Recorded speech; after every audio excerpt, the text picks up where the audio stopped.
Okay, kids, YouTube lesson number 2. The first one went really well. I got a lot of good student work dissecting the daffodils. Okay, for YouTube lesson number 2, we are going to do a study about birds in our own backyards. Okay.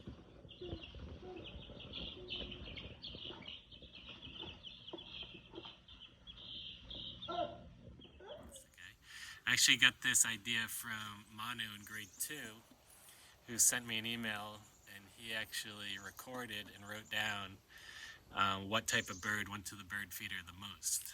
Okay, if you don't have a bird feeder, that's fine.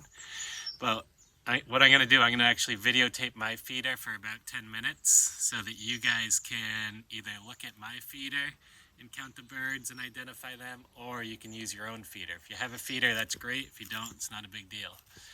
Okay, to help identify the birds, I'm going to put up a website that actually shows you pictures of each type of bird, and it's only for the Northeast region because Mattapoisett, or where I live in Westport, is in the Northeast, so we have the same types of birds. Okay? The enemy of the birds is the house cat. Okay? Luckily, our feeders are high enough so that he's not able to jump up and get them. Okay? But what we're going to be looking at depends on what grade you're in. If you're in grade K and 1, after you watch the video, what I want you to do is pick your favorite bird, and I want you to write a sentence or two about it, okay? You can talk about the bird's color, the shape of it, okay, the size of it, anything you want. For grades 2 and 3, what I want you to do, we're actually going to try to identify every type of bird that goes on the feeder, and then we'll try to come up with a graph on paper that shows how many times, for example, how many times a chickadee lands on the feeder in 10 minutes. Okay, you can pick any amount of time. If you only want to do this for 5 minutes, or if you want to do it for an hour, that works. Okay. For grades 4 and 5, what we're going to do is we're going to do the same thing that grades 2 and 3 did, but we're actually going to use Google Classroom to do our graphing. Okay. And we've done this in the past. We did it with our weather projects for Mount Washington. Okay, no, grades 3 and 4 have done it. Grade 5, you've been taught to use Google Sheets too. Okay, so if you have any questions about it, you can email me, but watch the rest of the video and I'll show you how to identify birds and what to look for when you are identifying them. Okay, do you see any, Vera? Birds? Yeah. I hear them, but I don't see them. Vera hears them, but she doesn't see them. That's a good sign of spring. Well, it is a little chilly out today. Okay, so try to do your best, and if you're having any issues or questions, just email me. Okay, I'm around. Say bye. Bye. Good. Now where are we going?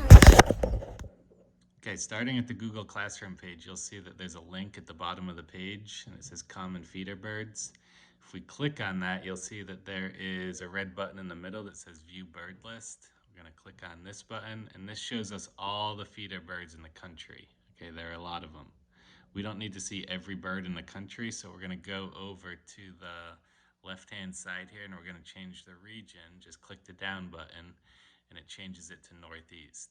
Now we only have about 40 birds that we have to look through. Okay, and some of them are really easy to recognize. For example, if you click on the cardinal, okay, that's the bright red bird that's pretty common.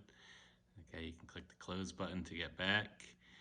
Okay, but you can look through, just quickly look through all of them, and you can see or probably recognize the birds that come to your feeder. Okay, when we watch my video, you can see a lot of black-capped chickadees. This is the one that came to the feeder the most. Okay, so try to identify 1 or 2 of the birds, or even all the birds that come to your feeder in a given time frame.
Okay, what I did after I identified the birds that were coming to my feeder, I kept data for 10 minutes. Okay, and in that 10 minutes, for example, the goldfinch I only saw one goldfinch. Okay, same thing with the red bellied woodpecker, which was the big bird that had the red head, and the nuthatch only came once. But the chickadee, you can see it came 9 times. Then the titmouse came 7 times. So after we collect data, it could be for 10 minutes. You could do this for an hour. You can only do it for 5 minutes. We're going to try to plot the data on a graph. For third, fourth, and fifth grade students, you can make a Google Sheets graph, okay? And I know we've done this in class a lot, but what you want to do, once you open up your Google Sheets, in column A, you're going to put all the types of birds that you see, okay? These are the types of birds that I saw, okay? I did see 5 birds, okay? In column B, you'll put the number of times you saw that bird. So for example, the chickadee I saw 9 times, the goldfinch I saw once, red-bellied woodpecker was once, and so on. So when you have all your data input, you're going to come over here to the top bar, okay, and you can see I'm highlighting as it goes, and you're going to click on Insert Chart. Okay, once you click on Insert Chart, this is what will pop up, okay, and you actually can go to Customize it, and you need to go to Column Chart, okay, because I think when it comes up initially, it comes up as a pie chart, okay, but you can change it to the right one, which is down here as a column chart, okay? And try to remember how to do all the data labels, to change the titles, okay? Make sure everything's labeled properly,